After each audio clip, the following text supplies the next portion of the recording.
చేసి ఈ ఉదయకాలపు వర్తమానం మీతో పంచుకుంటాను. యోబు గ్రంథం 5వ అధ్యాయం 25, 26 వచనాలు చదవండి అయ్యా. మరియు నీ సంతానము విస్తారమగుననియు నీ కుటుంబీకులు భూమి మీద పచ్చిక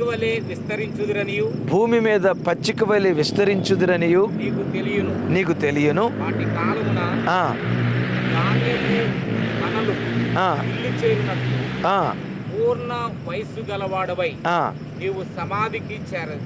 ఆమేన్. వ్రాయబడిన ఈ ప్రవచనపు మాట ఈ వాక్యం వింటున్న మనందరి జీవితాల్లో, బోధిస్తున్న నా జీవితంలో, వింటున్న మీ జీవితాల్లో, మనందరి జీవితాల్లో దేవుడు నెరవేర్చునుగాక. ఈ వర్తమానం గడిచిన రాత్రి నేను చెప్పాను.